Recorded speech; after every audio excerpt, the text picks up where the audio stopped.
Bismillahirrahmanirrahim. Assalamualaikum warahmatullahi wabarakatuh. Waalaikumsalam warahmatullahi wabarakatuh. Alhamdulillahirrahmanirrahim. Puji dan syukur kita persembahkan kehadirat Tuhan Yang Maha Kuasa, yang mana pada kesempatan hari ini kita masih berikan kesempatan sehingga kita dapat menghadiri kegiatan sosialisasi atau diseminasi modul 1.4 tentang budaya positif. Pertama-tama saya ucapkan terima kasih beribu-ribu terima kasih kepada Bapak Kepala SMA Negeri Tui pribadi, Bapak Taufik Ilham Putra SPD MPD, yang telah memberikan saya kesempatan, memberikan dukungan yang begitu penuh kepada kami sebagai calon guru penggerak dalam mengikuti kegiatan guru penggerak ini, termasuk memfasilitasi ruang dan tempat untuk melaksanakan kegiatan seperti yang kita akan laksanakan pada hari ini. Kemudian terima kasih juga saya ucapkan kepada teman-teman guru yang telah hadir untuk memenuhi undangan kami dalam rangka untuk mengikuti kegiatan diseminasi atau sosialisasi modul 1.4 tentang budaya positif ini. Tentunya tujuan kami di sini adalah yang pertama, ini merupakan tugas kami sebagai calon guru penggerak, ya, dalam melaksanakan kegiatan aksi nyata. Setelah kami mengikuti kegiatan pembelajaran modul 1.4 ini melalui alur Merdeka. Dan sebelumnya saya perkenalkan diri dulu. Saya Namarudin SPD MPD sebagai calon guru penggerak SMA Negeri 2 Pautobi Kabupaten Konawe angkatan 8. Dan sebelum kita memulai kegiatan kita ini, baiknya kita berdoa sama-sama dengan mengucapkan lafaz basmalah. Bismillahirrahmanirrahim. Ya, kita buka kegiatan kita pada hari ini dengan tema tentang diseminasi modul 1.4 budaya positif.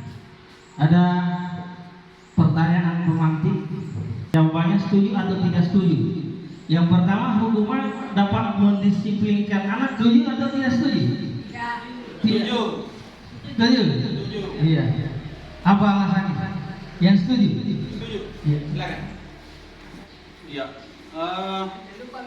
Untuk pertanyaan yang pertama, hukuman dapat mendisiplinkan anak. Ya, saya setuju. Kenapa saya setuju? Karena hukuman untuk siswa atau pelajar itu ada dua jenis. Ya, yang kita ketahui, apakah itu berdampak positif atau negatif. Ya, kalau yang berdampak positif itu saya rasa tidak mengena kepada fisik seorang siswa. Ya, mungkin bisa kita berikan hukuman apakah dia bisa membaca ataukah mengerjakan soal-soal di depan kelas, sehingga apa yang dia lakukan kesalahan yang dia lakukan sebelumnya bisa dilakukan hukuman seperti itu, agar bisa ada efek jerak kepada anak tersebut.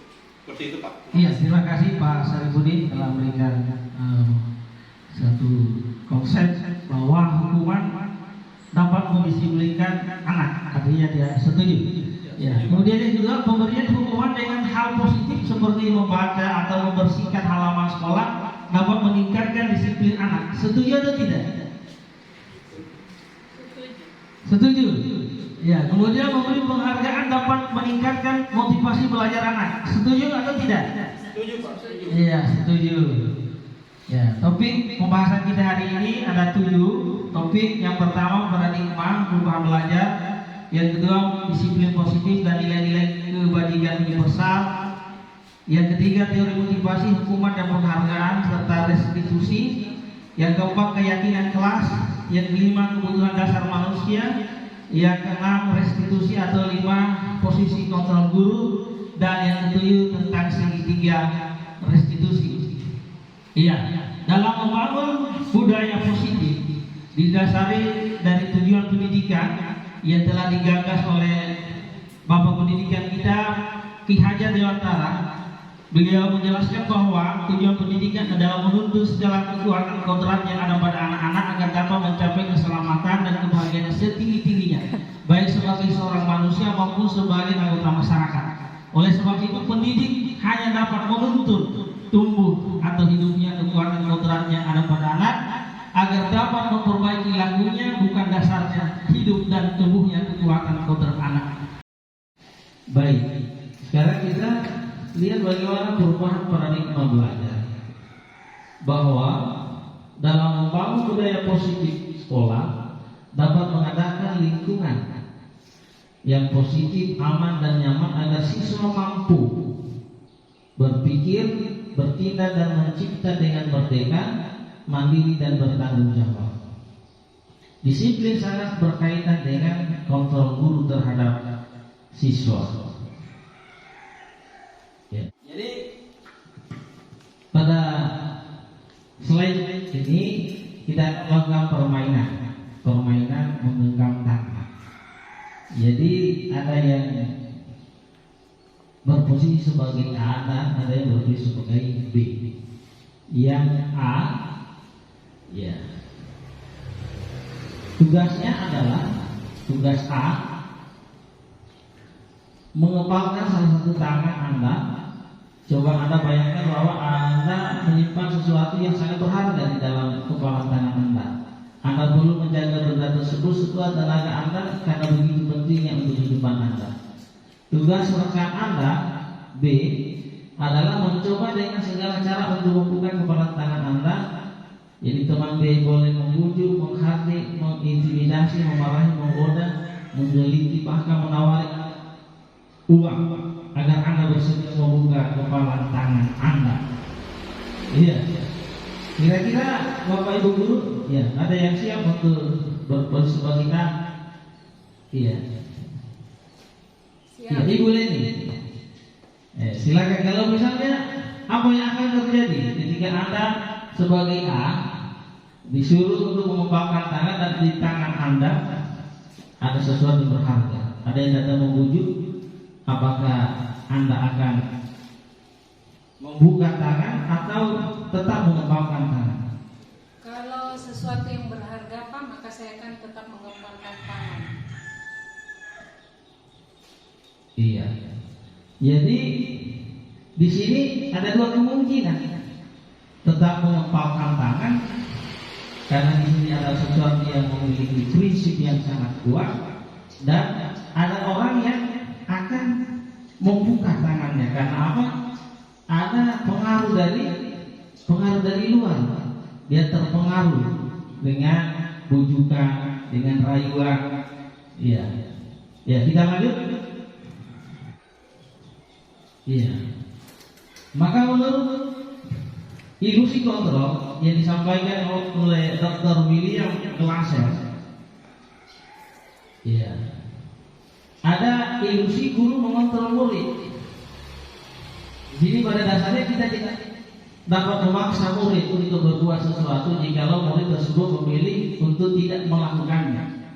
Ketika misalnya murid tidak mau mengikuti apa yang ditugaskan oleh gurunya, iya, seharusnya kita tidak memaksa karena ada ilusi bahwa guru itu mengontrol murid sehingga siswa itu, murid itu terpaksa harus membuka kepalan tangannya, padahal ada prinsip yang seharusnya dia pegang. Ya, karena apa? Ilusi bahwa guru mengontrol murid. Ya, ketika misalnya murid tidak mengikuti, mengindahkan apa yang diperintahkan gurunya, ya, jadi seolah-olah akan dapat dampak. Padahal seharusnya kalau tidak sesuai dengan apa yang dia percaya, apa yang dia yakini daripada siswa itu, murid itu, maka tetap bertahan pada prinsip. Ya. Kemudian ilusi bahwa semua perbuatan positif efektif dan bermanfaat. Iya. Misalnya guru ketika dia mengajar, ini sampaikan, anak-anak perhatikan. Kalau dia perhatikan, Maka dengan anak-anak semua memperhatikan yang disampaikan oleh guru, kemudian siswanya paham, belum tentu. Ya, itu namanya ilusi bahwa semua muatan positif efek tidak mematan. Kemudian berikut ilusi bahwa kritik tidak membuat orang bersalah dapat menguatkan karakter. Ya, jadi bahwa kita seolah-olah dengan membuat orang merasa bersalah, di situ akan terbentuk karakternya. Padahal belum tentu juga.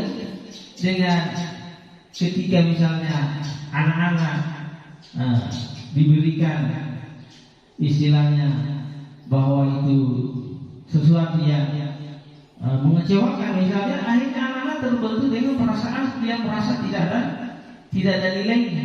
Iya. Kemudian ilusi bahwa orang dewasa memiliki hak untuk memaksa. Nah ini banyak orang dewasa yang percaya bahwa mereka memiliki tanggung jawab untuk membuat murid-murid berbuat hal-hal tertentu. Ya, lanjut. Disiplin positif. Ya. Apa makna disiplin? Bapak Ibu mendengar kata disiplin, kira-kira apa yang ada di benak pikiran Bapak Ibu? Aturan. Ya. Sesuatu yang ada. Iya, mengerjakan sesuatu aturan yang ada. Ada lagi? Kreativitas Iya. yang bisa dilakukan. Kita lihat apakah makna disiplin? Iya.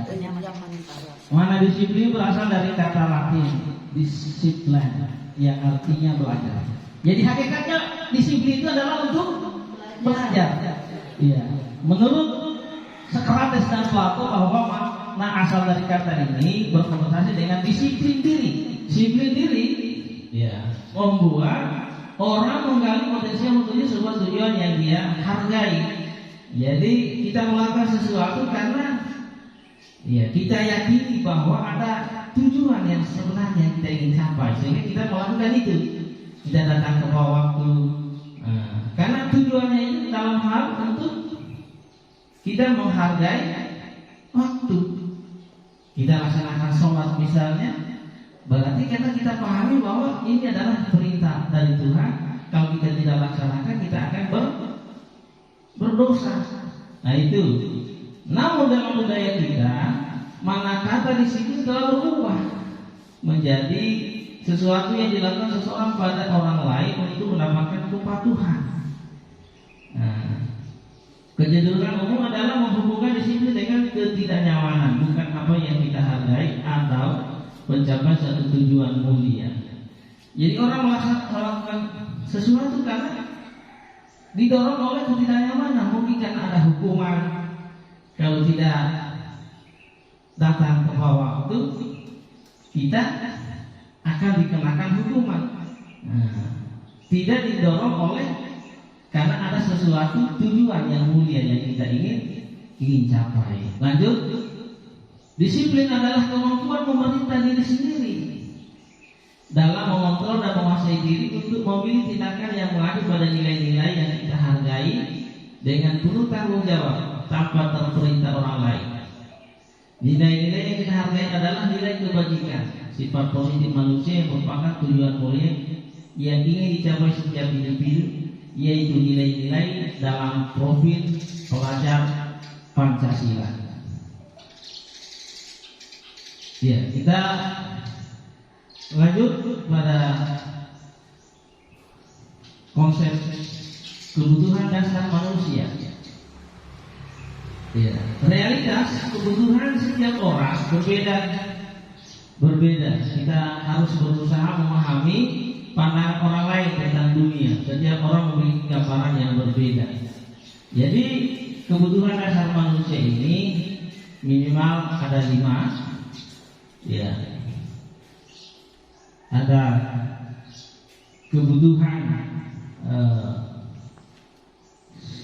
survival untuk bisa bertahan hidup, kemudian kebutuhan akan cinta, kasih sayang, kebutuhan akan kekuasaan, kebutuhan akan kesenangan, dan kebutuhan akan kebebasan. Iya. Sekarang kita lihat lagi kasus sudah belajar memahami kasus. Ya. Buria guru SD Tanjung Permai sedang bingung menghadapi ulah salah satu murid di kelas bernama Agus. Beberapa anak telah datang dan mengeluhkan Agus yang sering meminta bekal makan siang dengan paksa. Jika Anda menghadapi situasi seperti Buria, apa yang akan Anda lakukan? Menurut Anda kira-kira apa alasan Agus melakukan hal ini? Iya. Jadi jawaban Agus ini kemungkinan ada 5. Yang pertama, Agus memang benar-benar dia lapar. Iya, dia lapar dan orang tuanya tidak membawakan bekal makan siang. Berarti apa? Kebutuhan untuk bertahan hidup, survival yang belum terpenuhi. Iya. Dan kemungkinan juga ibunya tidak memiliki uang untuk memberikan Agus supaya Agus bisa membeli makanan. Nah, oleh karena itu sebagai pendidik, sebagai guru, ya dia perhatikan daripada kebutuhan 5 dasar kebutuhan ini sehingga di dalam menangani anak didik, ya sesuai dengan kebutuhannya.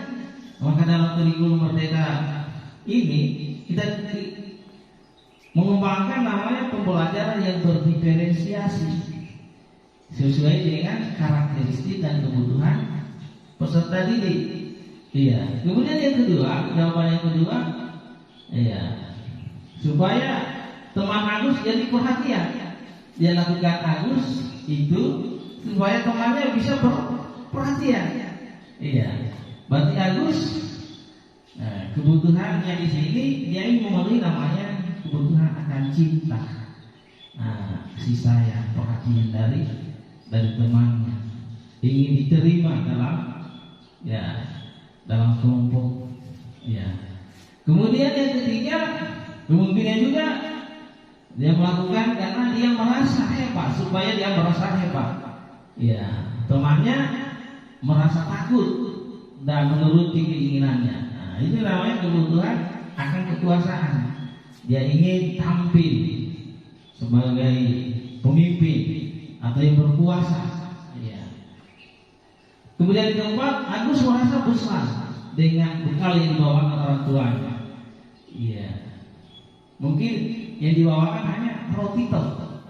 Iya, sementara teman-teman yang lain, iya, bermacam-macam, sehingga ya ada kebutuhan kebebasan. Dia ingin mendapatkan hal-hal yang lain. Iya. Kemudian yang kelima, Agus hanya iseng dengan menikmati ekspresi temannya yang lagi kesal. Ya. Dan lakukan itu hanya sebenarnya iseng-iseng saja. Karena ketika dia melihat teman-temannya lagi kesal, ya rombongannya lagi kesal, maka dia senang. Nah, itu namanya kebutuhan akan kesenangan. Ya, ini yang biasa mendorong ya anak-anak biasa melakukan satu tindakan karena dipengaruhi oleh 5 kebutuhan. Ya. Ya, kita lanjut tentang semua perilaku memiliki tujuan. Iya. Dalam teori motivasi perilaku manusia ada 3 yang bisa memotivasi, yang mendorong manusia itu melakukan suatu tindakan. Iya. Yang pertama, untuk menghindari ketidaknyamanan atau hukuman. Ya, ini masuk sebagai motivasi eksternal karena dipengaruhi oleh ketidaknyamanan. Dia melakukan karena nanti diberikan hukuman. Nah, itu pengaruh dari luar. Yang kedua, untuk mendapatkan imbalan atau penghargaan dari orang lain. Nah, ini masuk juga sebagai motivasi eksternal. Misalnya kita guru disuruh kepala sekolah untuk ikut pelatihan. Nanti dikasih penghargaan, diberikan insentif baru kita mau, berarti kita terdorong oleh karena adanya untuk mendapatkan imbalan. Iya. Kemudian yang ketiga, untuk menjadi orang yang mereka inginkan dan menghargai diri sendiri dengan nilai-nilai yang mereka percaya. Nah, ini yang harus ada di dalam motivasi yang menurut kita itu namanya motivasi internal. Ya, dalam budaya positif, ya ini yang harus kita kembangkan, bahwa kita melakukan sesuatu, ya, dengan karena didorong oleh rasa untuk menjadi orang yang mereka inginkan, atau karena ingin bagaimana nilai-nilai yang kita percaya itu kita ingin capai. Ya. Jadi pertanyaannya, kalau yang pertama, kalau menghindari ketidaknyamanan atau hukuman, apa yang akan terjadi apabila saya tidak melakukannya? Nah, itu biasa kadang-kadang ini yang muncul pertanyaannya. Kemudian yang kedua, pertanyaannya, apa yang akan saya dapatkan apabila saya melakukan? Kalau didorong oleh untuk mendapatkan imbalan, itu untuk motivasi eksternal yang satu dengan dua. Tetapi kalau yang bagian ketiga, pertanyaan orang dengan motivasi ini akan bertanya, akan menjadi orang yang seperti apabila saya melakukannya, mau jadi seperti apa kalau saya melakukannya? Berarti kalau saya ikut pelatihnya, berarti saya akan dapatkan apa? Ya, akan dapatkan ilmu. Saya akan lebih baik lagi. Ya, saya akan bisa memahami apa yang saya pahami. Iya. Kita lanjut. Hukuman, sanksi, atau konsekuensi. Iya. Lihat ada kasus, contoh kasus itu bisa kita bedakan apa hukuman atau konsekuensi. Ivan kurang menguasai pelajaran matematika, sehingga pada saat pelajaran tersebut langsung dia lebih banyak berdiam diri atau menggambar di buku pelajarannya. Pada saat guru matematikanya, Pak Seno menanyakan pertanyaan Ivan menjadi gugup dan tak sengaja menjatuhkan tasnya dari kursi, serta tiba-tiba menjadi gagap. Pada saat berupaya menjawab, seluruh kelas pun tertawa melihat perilaku Ivan yang bicara tergagap dan terkejut tersebut. Pak Seno pada saat itu membiarkan teman-teman IPA menertawakan IPA yang tergagap dan malu luar biasa, dan malahan minta IPA untuk maju ke depan dan berdiri di depan kelas sambil menunjuk hidungnya karena tidak bisa menjawab pertanyaan Pak Seno. Kelas makin gaduh dan anak-anak pun tertawa melihat IPA di depan kelas memegang ujung hidungnya. Bapak Ibu guru, dengan tindakan Pak Seno ini terhadap IPA, setuju atau tidak? Tidak. Ya. Kemudian menurut Anda tindakan Pak Seno terhadap IPA adalah sebuah hukuman atau konsekuensi? Hukuman. Iya. Mengapa? Karena membuat siswa itu bersalah. Iya. Karena hukuman itu dilakukan secara spontan.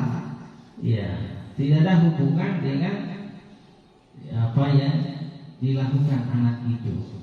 Ya, kita lihat penjelasan daripada perbedaan hukuman dan konsekuensi. Ya. Hukuman bersifat tidak terencana atau tiba-tiba. Ya, anak atau murid tidak tahu apa yang akan terjadi dan tidak dilibatkan. Hukuman bersifat satu arah dari pihak guru yang memberikan, dan murid hanya menerima satu hukuman tanpa melalui suatu kesepakatan.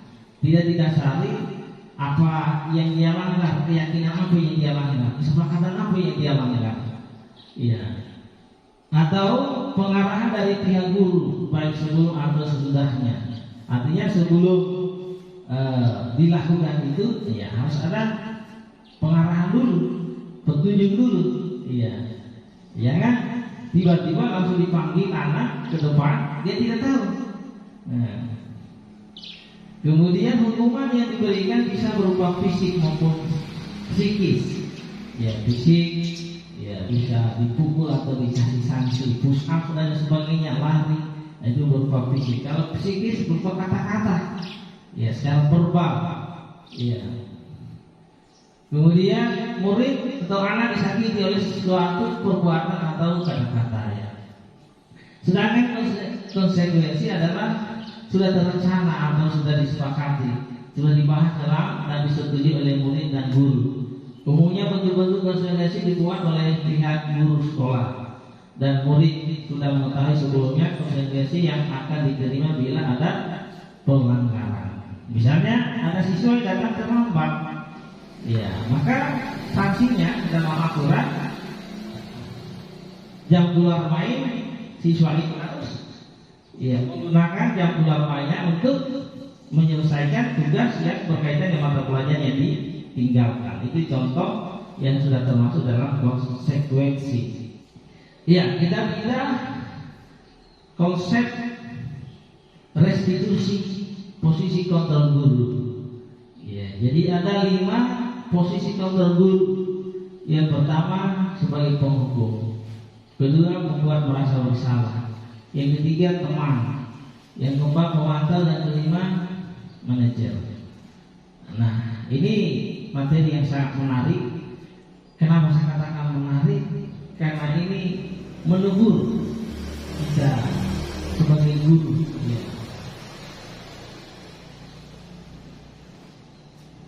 Iya, yang pertama penghukum.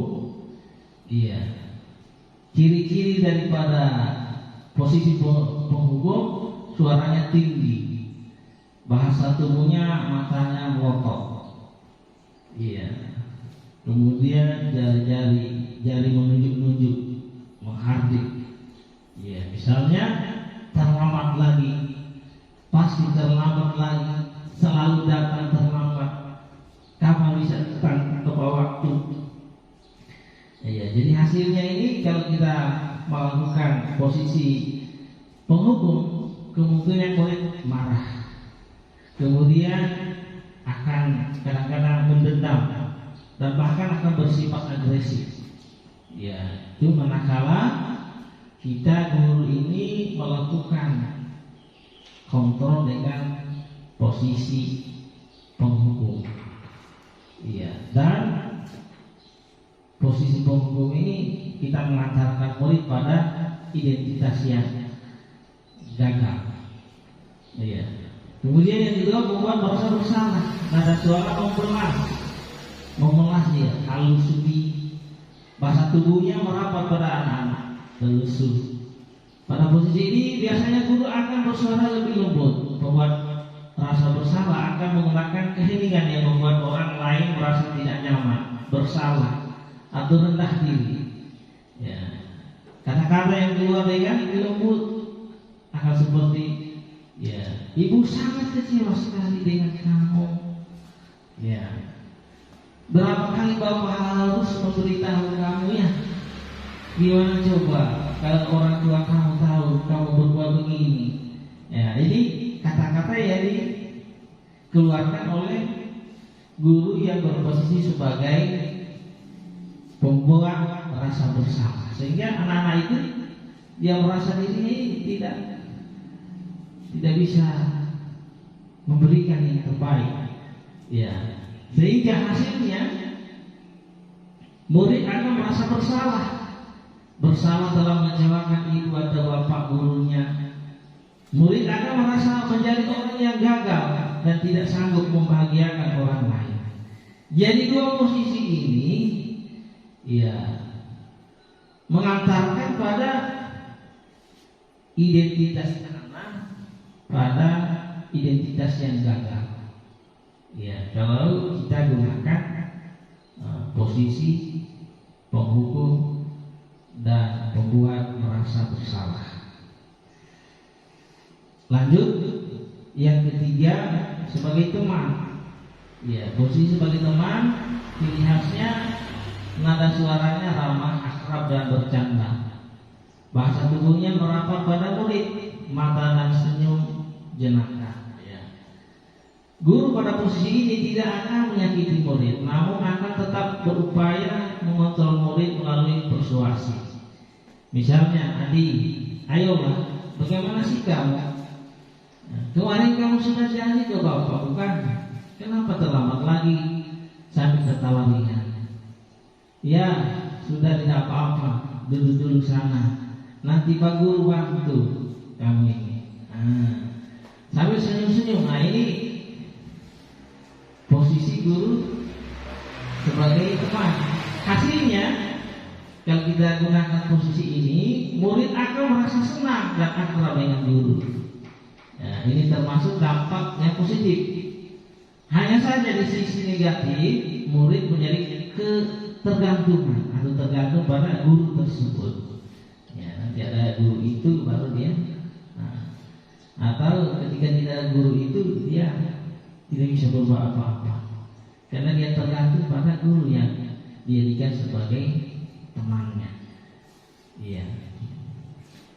Lanjut yang keempat, pemantau. Iya. Posisi pemantau. Memantau, ragu, mengawasi. Pada saat kita mengawasi, kita bertanggung jawab atas perilaku orang-orang yang kita awasi. Ya, jadi posisi pemantau berdasarkan pada dan ciri-cirinya ada suara datar, bahasa tubuh yang formal. Misalnya guru, saya katakan Adi, tahukah kamu jam berapa kita mulai? Ya, salah satu siswa misalnya Adi, tahu Pak. Kemudian guru bertanya lagi, kamu terlambat 15 menit. Apakah kamu sudah mengerti konsekuensi yang harus dilakukan bila terlambat? Ya, Adi menjawab, paham Pak. Saya harus tinggal atau berada di kelas pada jam istirahat nanti dan mengerjakan tugas ketertinggalan saya. Guru, ya benar. Nanti pada saat jam istirahat kamu harus tinggal di kelas untuk menyelesaikan tugas yang tertinggal tadi. Saya tunggu. Nah, itu ciri khas kegiatan pemantau sesuai dengan aturan yang sudah ada. Ya, jadi berdasarkan data yang dikaitkan dengan aturan-aturan yang ada. Hasilnya, murid memahami konsekuensi yang harus dijalankan karena telah melanggar salah satu peraturan sekolah. Itu hasil. Jadi kedua tadi, yang ketiga dan yang keempat ini, kalau kita melakukan posisi ini, maka kita mengantarkan anak pada identitas yang sukses. Tapi motivasinya masih motivasi eksternal. Ya, sama tadi yang pertama dan yang kedua, motivasi eksternal. Ya, tapi yang membedakan antara yang pertama kedua dengan yang 3-4, kalau yang 3-4 ini sudah mengantar anak pada identitas yang sukses, tetapi masih menggunakan motivasi eksternal dari luar. Nah, sekarang kita lanjut posisi yang kelima sebagai manajer. Ya, posisi terakhir ini sebagai manajer adalah posisi di mana guru berbuat sesuatu bersama dengan murid, mempersilahkan murid mempertanggungjawabkan perilakunya, mendukung murid agar dapat menemukan solusi atas permasalahannya sendiri. Murid diajar untuk menganalisis kebutuhan dirinya maupun kebutuhan orang lain. Di sini penekanan bukan pada kemampuan membuat konsekuensi, namun dapat berkolaborasi dengan murid bagaimana memperbaiki kesalahan yang ada. Ya, seorang manajer akan berkata, apa yang kita yakini, kembali ke keyakinan kelas. Apa kamu meyakininya? Jika kamu yakininya, apakah kamu bersedia memperbaikinya? Jika kamu memperbaiki ini, hal ini menunjukkan apa tentang dirimu. Apa rencana kamu untuk memperbaiki hal ini? Nah, ini pertanyaan-pertanyaan yang dilakukan ketika guru memposisikan dirinya dalam menangani permasalahan siswa dengan berposisi sebagai manajer. Ya, lanjut. Manajer ini ciri khasnya nada suaranya tulus, bahasa tubuh tidak kaku, mendekat ke murid. Ya, misalnya, Adi, apakah kamu mengetahui jam berapa sekolah dimulai? Ya, Adi menjawab, tahu Pak, jam 7.00 guru. Ya, jadi kamu terlambat. Kira-kira bagaimana kamu akan memperbaiki masalah ini? Adi menjawab, saya bisa menanyakan teman saya Pak untuk mengejar tugas yang tertinggal. Ya, gurunya menjawab, baik, itu bisa dilakukan. Apakah besok akan ada masalah untuk kamu agar bisa hadir tepat waktu ke sekolah? Adi menjawab, tidak Pak, saya bisa hadir tepat waktu. Nah, guru, baik, saya hargai usahamu untuk memperbaiki diri. Nah, ini contoh-contoh percakapan antara guru dan siswa yang berkaitan dengan contoh ketika guru menggunakan posisi sebagai manajer. Jadi posisi manajer ini adalah posisi kontrol yang disarankan, yang ideal digunakan oleh guru adalah posisi manajer. Lanjut, keyakinan kelas. Bapak Ibu, kenapa harus keyakinan kelas? Kenapa bukan peraturan kelas? Jadi kalau keyakinan kelas itu ya dibuat melalui kesepakatan bersama ya antara guru dan siswa, ya, sehingga menghasilkan satu apa yang terbaik yang mesti dilakukan sehingga tercapai ya dalam kegiatan pembelajaran di sekolah atau di kelas. Ya, jadi kalau peraturan kadang-kadang ya yang mendominasi dibuat peraturan itu adalah guru. Tetapi kalau keyakinan kelas itu dibuat bersama-sama melalui ya curah pendapat, kemudian dicatat, baru disaring mana yang baik. Dari kata-kata negatif kita ubah menjadi yang positif. Jadi menggunakan kalimat-kalimat positif. Jadi tidak membuat keyakinan kelas. Pembentukan keyakinan sekolah dan kelas. Ya, jadi keyakinan kelas bersifat lebih abstrak daripada peraturan. Ya, yang lebih rinci dan konkret. Keyakinan kelas berupa pernyataan-pernyataan universal. Pernyataan keyakinan kelas yang biasa dibuat dalam bentuk positif, ya, menggunakan kalimat-kalimat positif. Keyakinan kelas hendaknya tidak terlalu banyak sehingga mudah diingat dan dipahami oleh semua warga sekolah atau kelas. Keyakinan kelas sebaiknya sesuatu yang dapat diterapkan di lingkungan tersebut. Kemudian semua warga kelas hendaknya ikut berkontribusi dalam pembuatan keyakinan kelas lewat kegiatan curah pendapat. Jadi kita berikan kesempatan kepada anak-anak untuk mengusulkan keyakinan apa yang kita akan sepakati. Ya, setelah itu baru kita sortir ya mana yang bagus kita akan lakukan. Bersedia meninjau kembali keyakinan kelas dari waktu ke waktu. Ya, setelah kita sortir sama-sama dengan siswa, baru kita tentukan, kita pilih, kemudian kita sepakati, setelah ditinjau ulang dari waktu ke waktu, terakhir ditanda tangan, semua bertanda tangan.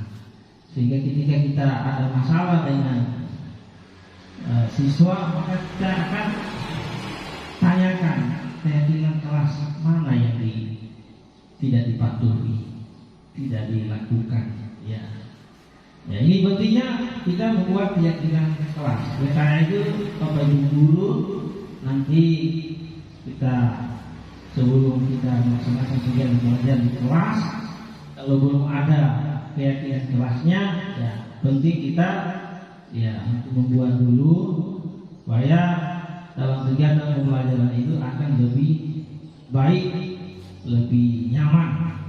Ya. Kemudian kita lanjut, yaitu segitiga restitusi. Segitiga restitusi ini adalah proses menciptakan kondisi bagi murid untuk memperbaiki kesalahan mereka sehingga mereka bisa kembali pada kelompok mereka dengan karakter yang lebih kuat. Melalui restitusi guru dapat membantu murid menjadi lebih memiliki tujuan, disiplin, serta memulihkan dirinya setelah berbuat salah, membantu murid untuk jujur pada diri sendiri dan mengevaluasi pada kesalahan yang dilakukan. Ya, ini segitiga restitusi ada memiliki 3 langkah.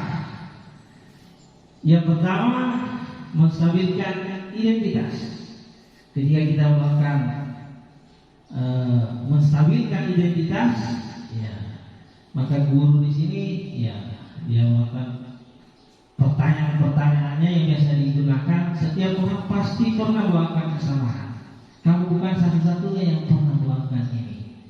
Setelah itu kita melangkah ke tahap yang kedua, yaitu validasi tindakan yang salah. Ya, kata-kata yang biasa digunakan, kamu tentu punya alasan mengapa melakukan itu. Adakah cara yang lebih efektif untuk mendapatkan apa yang kamu butuhkan? Ya, kemudian setelah itu kita menanyakan keyakinan. Ya, keyakinan kelas apa yang telah kita sepakati? Kamu ingin menjadi orang yang seperti apa? Nah, ini pertanyaan-pertanyaan digunakan di tahap menanyakan keyakinan. Ya, segitiga restitusi. Yang pertama, menstabilkan identitas. Jadi kita mengubah identitas anak dari orang gagal karena melakukan kesalahan menjadi orang yang sukses. Iya, kata-katanya biasa, berbuat salah itu tidak apa-apa. Tidak ada manusia yang sempurna. Saya juga pernah melakukan kesalahan seperti itu. Kita bisa menyelesaikan ini. Bapak Ibu tidak tertarik mencari siapa yang salah, tetapi Bapak ingin mencari solusi dari permasalahan ini.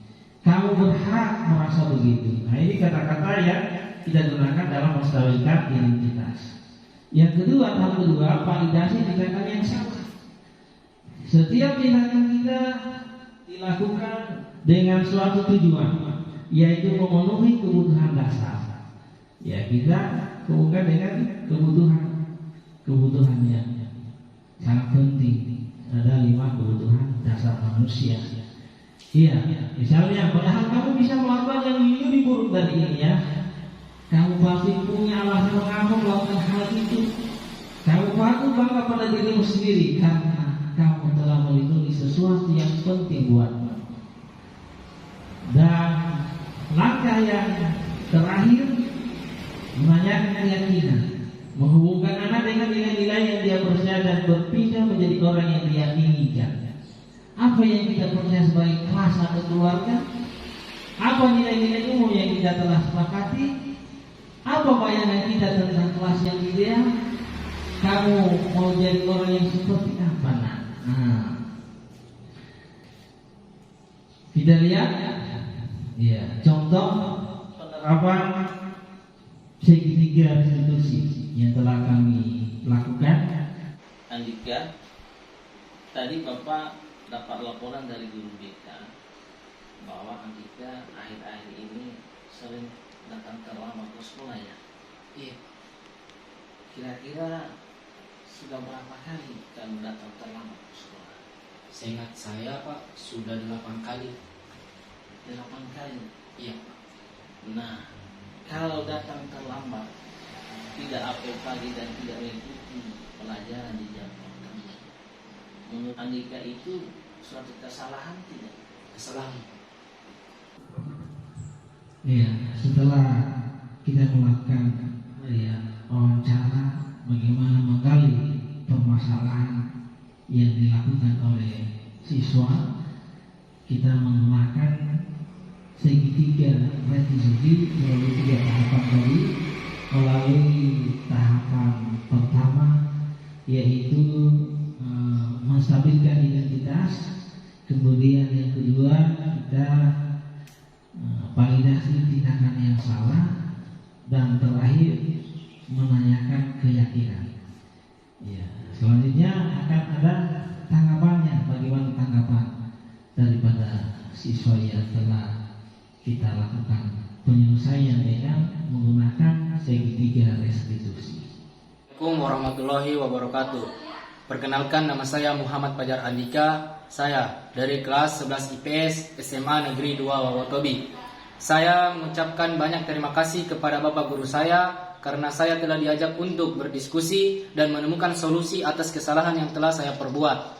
Insya Allah saya tidak akan begadang main game sampai larut malam lagi, agar saya tidak bangun kesiangan dan terlambat ke sekolah. Sekian, terima kasih.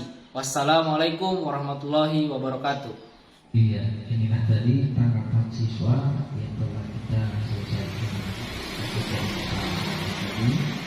Jadi permasalahannya tadi itu adalah siswa Andika ini sering terlambat datang ke sekolah sehingga dia tidak mengikuti pembelajaran yang pertama. Nah, sekarang kalau ada Bapak Ibu yang ingin bertanya, saya persilakan kepada Bapak Ibu yang akan memberikan pertanyaan, mungkin 1-2 pertanyaan.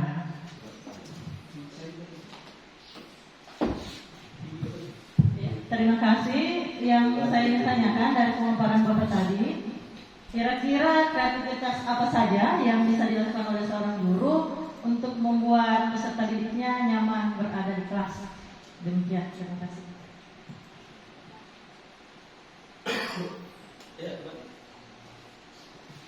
Ya, baik, terima kasih.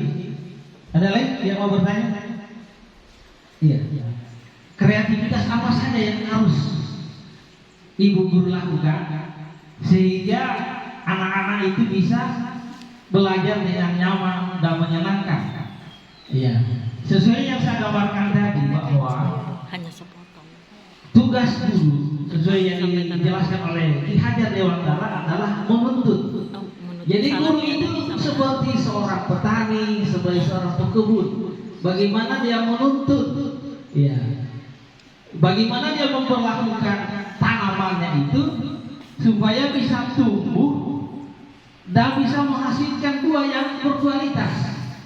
Ya, jadi disitulah diibaratkan sekolah. Sekolah itu seperti lahan pertanian. Guru itu seperti petani, siswanya seperti bibit tanaman.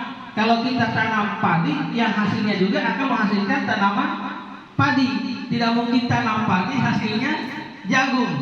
Ya, itulah namanya kudrat yang sudah dimiliki anak sesuai dengan yang telah diberikan oleh Yang Maha Kuasa. Kalau misalnya tadi padi, ya padi hasilnya. Jagung, ya jagung hasilnya. Nah, terserah bagaimana guru itu menuntut. Ya, dengan apa? Melakukan pembelajaran dengan menyenangkan. Kita membuat daripada media-media pembelajaran yang menyenangkan sehingga anak-anak itu tidak bosan mengikuti pembelajaran. Iya, kita gunakan metode yang bervariasi. Iya, kita siapkan media pembelajaran. Iya, ada video-video pembelajaran kita putarkan anak-anak dengan mengikuti alur pembelajaran mereka tadi, mulai dari refleksi diri, mengenal diri, kemudian eksplorasi konsep itu dalam pembelajaran sekarang itu namanya literasi. Iya, kita buka dulu anak-anak bagaimana menghubungkan konsep-konsep yang kita akan pelajari. Dia baca dulu konsepnya, apakah dalam bentuk video, dalam bentuk bacaan. Nah, setelah itu baru mereka diskusikan. Kita buka namanya ruang kolaborasi. Di situ anak-anak berdiskusi kelompok dalam pelajaran nanti ke depan ini yang kita akan kembangkan. Nah, setelah itu baru mereka akan sampaikan demonstrasi. Mereka akan demonstrasikan hasil diskusi mereka akan sampaikan secara berkelompok, ya, atau mewakili kelompoknya. Setelah itu baru kita lakukan elaborasi. Kita hubungkan tadi apa yang mereka dapatkan dengan materi yang kita sampaikan. Jadi kita elaborasi, kita simpulkan. Setelah itu kita koneksi antar materi, dan terakhir kita lakukan namanya aksi nyata. Aksi nyata itu mungkin dalam bentuk refleksi apa yang mereka pelajari. Dalam refleksi itu ada istilah refleksi menggunakan 4P. Ya, refleksi itu yang pertama peristiwa. Anak-anak itu suruh dia cerita apa peristiwa yang mereka lakukan, pembelajaran apa yang mereka lakukan, ilmu apa yang mereka dapatkan dalam kegiatan pertemuan yang kita lakukan. Kemudian perasaan. Nah, mereka tuangkan apa perasaan-perasaan anak-anak itu ketika mereka mengikuti pembelajaran. Apakah perasaannya senang atau perasaannya tidak senang? Mereka akan tuangkan nanti di dalam refleksi. Ya, sehingga nanti ketika kita melihat refleksi anak-anak, guru akan melihat bahwa ternyata dalam pembelajaran saya ini ada siswa yang tidak senang. Nah, dalam refleksi itu akan terbaca. Kemudian yang ketiga kita melakukan pembelajaran apa yang mereka dapatkan, dan terakhir penerapan yang ke depan. Ilmu yang mereka dapatkan mau dikemanakan itu ilmu. Nah, itu dalam refleksi. Ya, saya kira itu. Ya, gimana Ibu Nurmilawi? Ya, terima kasih atas penjelasannya, Pak. Insya Allah sudah dimengerti. Iya. Baik. Saya kira cukup. Iya, pembahasan saya pada kesempatan hari ini tentang diseminasi 1.4 tentang budaya positif, lebih dan kurangnya minimalkan. Sekali lagi saya ucapkan terima kasih kepada Bapak Kepala Sekolah dan kepada seluruh teman-teman dewan guru. Mudah-mudahan apa yang telah kita lakukan hari ini, kegiatan sosialisasi ini bisa kita implementasikan, kita terapkan dalam kehidupan sekolah kita ini, karena ini penting. Bagaimana membangun budaya positif di sekolah kita. Sekali lagi saya ucapkan terima kasih yang sebesar-besarnya. Wabillahi taufiq wal hidayah.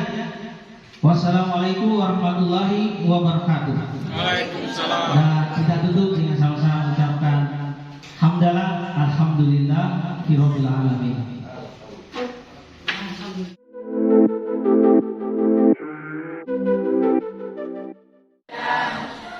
Bagaimana kabarnya anak?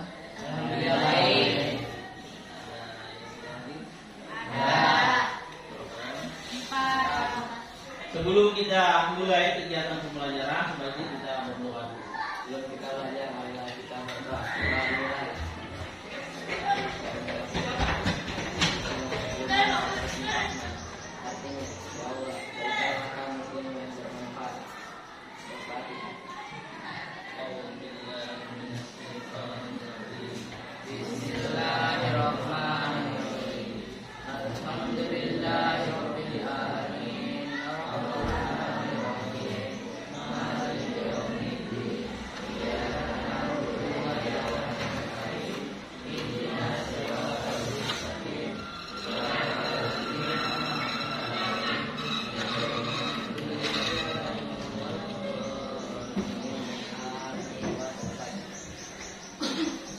Terima kasih ketua kelas.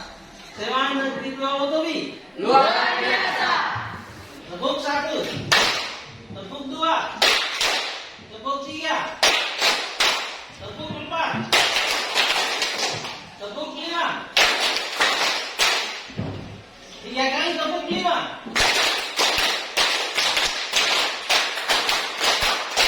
Ya, tepuk lagi semua. Sekarang untuk mengawali pertemuan kita akan membuat dulu kesepakatan. Ya, kalau istilah kesepakatan itu membuat kontrak supaya kita punya pegangan dalam mengikuti pembelajaran di kelas. Tentunya kita punya aturan. Masalahnya itu kesepakatan aturan yang kita akan gunakan di kelas, sehingga kelas kita ini bisa menjadi kelas yang ideal. Kita akan bahas dalam pembuatan keyakinan kelas, merupakan bagian daripada menciptakan budaya positif.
kita sudah pisahkan jadi ada 6 kata kunci.